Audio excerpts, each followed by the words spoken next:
there was a woodcutter, and this woodcutter had not one, not two, but 3 sons. And each of these 3 sons he loved very dearly, the oldest, the middle, and the youngest. Now he had a wife.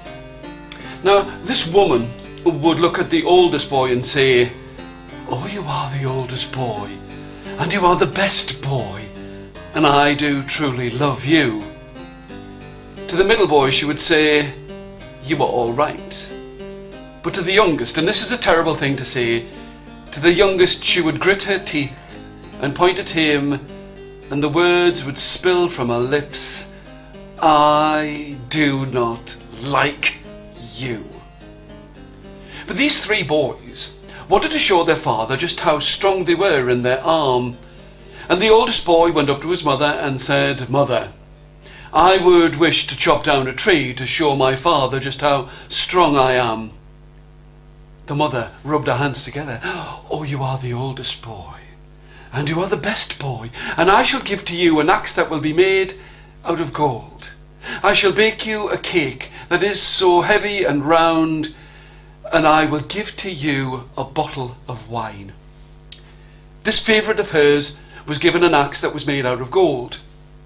He was given a cake, and he carried by his side the bottle of wine. And as he walked towards the forest, he met with a little man. Now the little man was no bigger than this, with grey hair that hung over his shoulders, a long thin beard that hung down upon his chest. And this little grey man stood in front of the oldest boy and said, "Hello, please, I am very hungry. Please give me something to eat. Have you got something to eat?" And the eldest boy said, "No, I have a cake, but it is for me. I have some wine, and I shall drink it by myself." "Please," said the little man. The little grey man stood there in front of the oldest boy and pleaded, "Please give me something to eat and to drink." But again the oldest boy said, "No, for I shall eat and drink by myself." "Well, in that case," said the little grey man, "you had better be careful, for your golden axe may well break, and do not blame me for the consequences." The eldest boy walked on his way, and he ate the cake, and he drank the wine, and he lifted his great golden axe and raised it high in the air and struck at a tree, but the axe did not make a mark in the bark. He raised it again, and he tried to chop at the tree, but it would not cut into the very being of that tree. "Stupid axe," quoth the boy, "you should be able to chop down this tree." And a third time he raised it high in the air, and this time when he brought it down, the handle of the axe broke, and the head, as sharp as a knife, went up into the air, and the boy just stood there and looked, and down it came, and it cut him upon his arm, and he screamed. He placed his hands over the wound and ran all of the way back home, all of the time calling for his mother. And when he came back into the house, the mother went, "Oh, you are the oldest boy, and you are the best boy, please." And here she ripped at her petticoats and put a bandage to the wound. Now, it was the middle boy who decided that he would show his father just how strong he was in his arm. And he went to his mother and said, "Mother, I would wish to chop down a tree."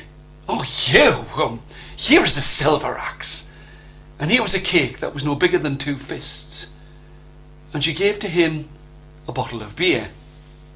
Now the middle boy thought that this was a good bargain, and he put the silver axe over his shoulder, and he walked towards all of the trees, and as he walked towards them, who should he meet but the little grey man, no bigger than this, with grey hair that hung over his shoulders, a long thin beard that hung down upon his chest. He stood in front of the middle boy and said, "Please, kind sir, would you give me something to eat and to drink?" When the middle boy said, "No." "Have you got something to eat and drink?" said the little grey man. "Indeed I do," said the middle boy, "but it is mine, and I shall eat it by myself." And again the little grey man pleaded and begged, but the middle boy would not give him anything to eat. "In that case," said the little grey man, "you had better be careful, for the shaft of your axe may break, and do not blame me for the consequences."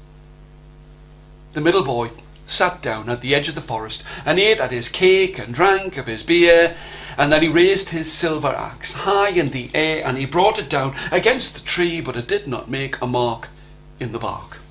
"Stupid axe," said the boy. And he raised it up again, and he brought it down against the tree, and it did not cut into the wood. But the third time he raised it high above his head, he brought it down, and it crashed into the side of the tree, and the silver head of the axe, flew up into the air, up, and the boy watched, and down it came, and it cut him upon his leg, and he screamed. And he ran back home, all the while holding on to his leg, calling to his mother. But when he got back inside of the house, the mother said, "You, I am looking after the oldest boy, and he is the best boy. You can put your own bandage upon your leg." And that is exactly what the middle boy did. Now there was only the youngest, and he thought that he would show his father just how strong he was by cutting down a tree. But he went to his mother and said, "Mother, I would wish to chop down a tree." "You!"